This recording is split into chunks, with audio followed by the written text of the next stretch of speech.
بسم اللہ الرحمن الرحیم۔ جنڈالہ کی پوری برادری آج یہاں پر انصاف مانگنے کے لیے راولہ کوٹ پہنچ چکی ہے۔ سب سے پہلے کیمرہ مین صاحب یہ دکھائیں ان سب لوگوں کو۔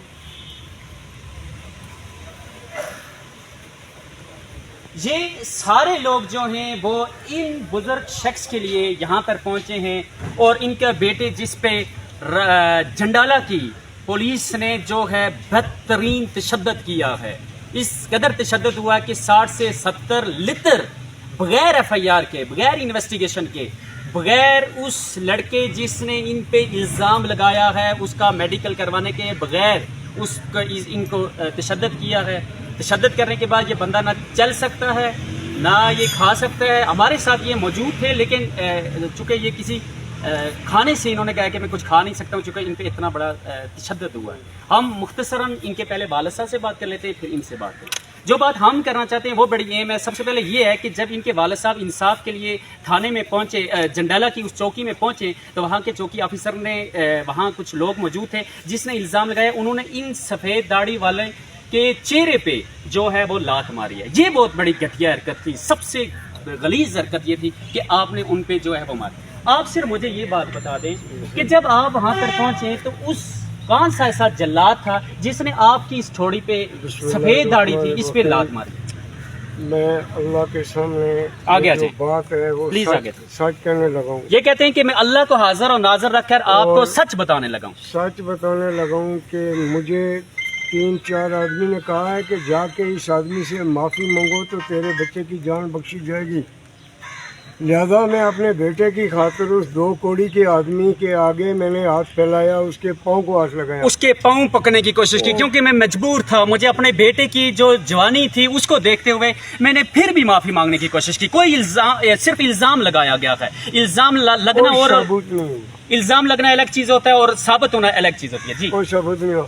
پھر جناب اس نے مجھے لات ماری ہے، یہ لات ماری ہے۔ سب سے اہم چیز ہم آپ کو بتا رہے تھے، اس داڑھی کے اوپر، آدھی داڑھی کے بعد دل کے اوپر۔ ہم کبھی بھی کسی شخص کے اس کے جرم کو پروٹیکٹ کرنے کے لیے نہیں آئے، لیکن یہ چیز ضرور بتانے آئے کہ انسانیت سب سے بڑی چیز ہے، سفید داڑھی بڑی چیز ہے، ان پہ یہاں پر لات ماری گئی ہے۔ جی پھر جناب میں جب جا کے پیچھے گرا ہوں تو مجھے پولیس والوں نے اٹھایا ہے، اور اس پولیس شخص نے آپ کو تھانے کے اندر لات ماری؟ ہاں، لات چوک کی ایسے دروازے کے بیچ میں لات ماری۔ وہ اس شخص کا نام کیا ہے؟ اس کا نام ذوالفقار ہے۔ ٹھیک ہے، ذوالفقار ہے، کوئی ڈان بنا ہوا ہے، جنڈالہ سے اس کا تعلق ہے، بڑی بات ہے وہ اگر اتنا بڑا ڈان بن وہ چکا ہے۔ کہتا ہے کہ پسٹل میرے جیب میں 24 گھنٹے ہوتا ہے، میں آدمی کو پار بھی ٹھیک ہے، یہ ان پہ تشدد ہوا ہے۔ آئیے ہم جو جن پہ الزام لگایا گیا انہی کے بیٹے، ان سے بات کر لیتے کیا ہوا۔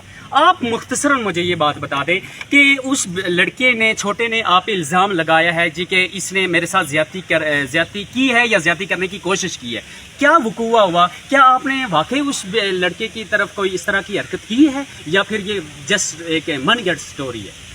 سر سب سے پہلے تو مجھے بتائیے کہ میرا نام اسرائیل صاحب، آپ اونچی آواز سے بولیں گے، اور میں عرصے 12-13 سال سے جو ہے نا معلم کی پیشے سے واپس۔ آپ اللہ کو حاضر ناظر رکھ کر یہ کہہ رہے ہیں؟ بالکل اللہ کو۔ اور کیا میڈیکل رپورٹ کہیں اگر آ جائے تو اس میں اگر یہ کوئی ایسی چیز اگر ثابت ہو جائے تو پھر؟ پہلی بات تو یہ کہ ایسا کچھ ہے نہیں، ایسا کچھ بھی نہیں ہے، چونکہ میڈیکل رپورٹ یہ اصل چیز ہوتی ہے۔ آپ یہ بات بتائیں، جب آپ تھانے میں چوکی میں پہنچے تو آپ کو 70 سے 80 لیٹر جو آپ نے مجھے کہا وہ کس نے مارے؟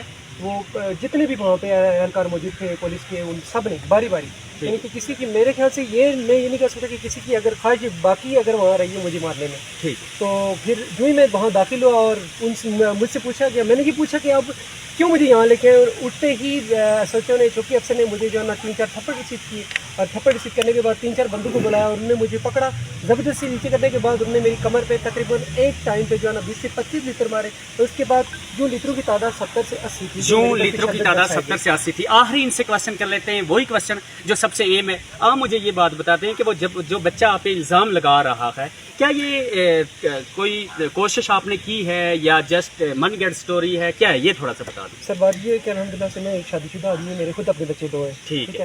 اس کے بعد یہ ہے کہ اکیڈمک کا آپ کو رولز ریگولیشن، آپ پڑھے لکھے آدمی آپ کو پتہ ہوگا، اکیڈمک کا جب ہوا اس کے باپ نے کال کر کے یہ بات بولی کہ بچہ آپ کے پاس پڑھنے کے لیے آئے گا، اور میں نے ان سے کہا کہ اگر آپ چاہتے ہیں کہ بچے کی پروگرس اچھی ہو پڑھائی کی تو آپ نے پھر بچے کو ریگولر بھیجنا ہوگا۔ بچہ 2 دن اسکول میں آیا، اس کے بعد بچہ 10 دن اسکول نہیں آیا، اور پھر میں نے اس کو جو ہے نا، میں نے ہائپر ہو کے 2 دن چپیڑے لگانے کے بعد پھر میں نے اسے یہ بتایا کہ میں تمہارے باپ کا نوکر نہیں ہوں،